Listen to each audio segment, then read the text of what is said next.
5 seconds.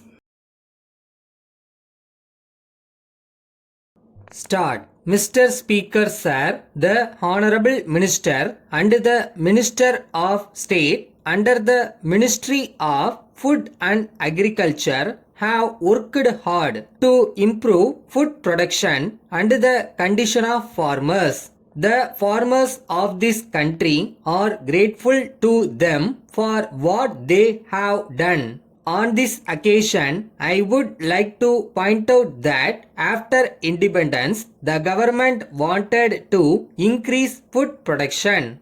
They have taken many steps to improve it and also the condition of agriculturists. In spite of it, we have not been able to attain self-sufficiency in food grains. I am glad that our ministers have now said in the House that in about 4 years we will again self-sufficiency. For this purpose, there are certain features which have to be taken into consideration. First of all, in the Planning Commission, it has been said that agricultural income tax should be imposed. In the same way, they also want to increase the land tax. In this connection, we have to take into consideration what facilities the government have provided for the agriculturist.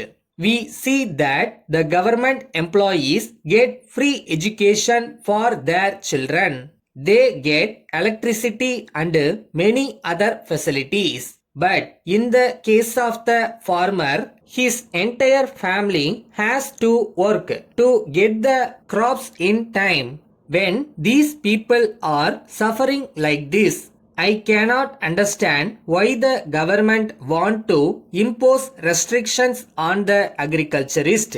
It is said that the agriculturist is the backbone of the country. If we want to make the country self-sufficient in food, we have to improve the lot of the agriculturist and we should not impose unnecessary taxes on him. So far as Andhra Pradesh is concerned, only a few months back, the government doubled the land revenue.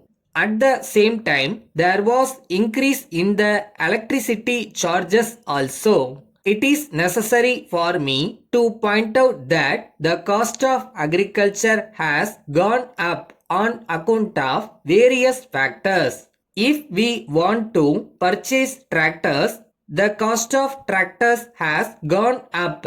With reference to diesel oil, the price has gone up. In the same way, the cost of chemical fertilizers also has gone up.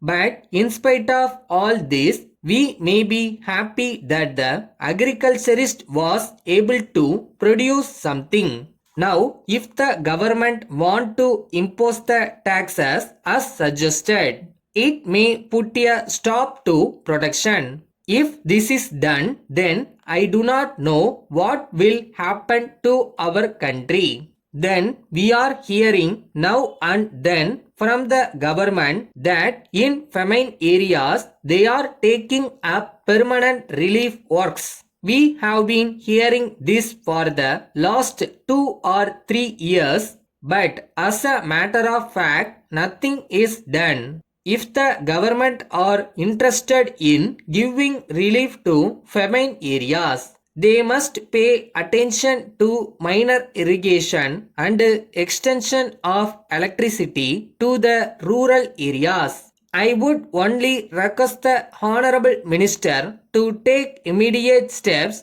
to sanction more funds for permanent famine relief. Letter from Kasinath and Sons, New Delhi to the Upper India Trading Company Limited, Lucknow. Dear sirs, we wish to bring to your attention that we sent an order for urgent supply of some electrical goods on 20th February. We were pleased to acknowledge it on 1st March, informing us that the goods would be assembled at once and dispatched to us by the first available passenger train. But unfortunately, it has become necessary for us to bring to your notice that the goods have not yet reached us. We would like to inform you that this delay has resulted in considerable loss of business to us.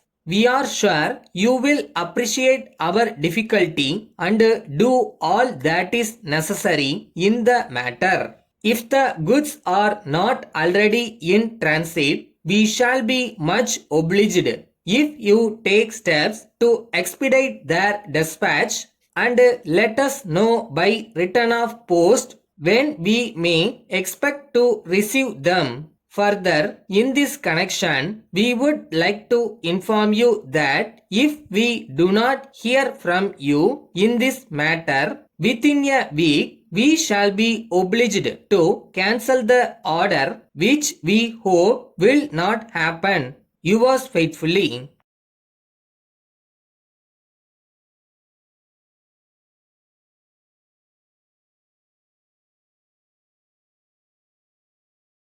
பச்சை குறி miss ஆகுதுன்னா எங்க mistake பண்றோம்னு பாரு. பயிற்சியை பலப்படுத்து. அதை விட்டுட்டு முடியாதுன்னு நினைச்சு ஃபீல் பண்ணாத.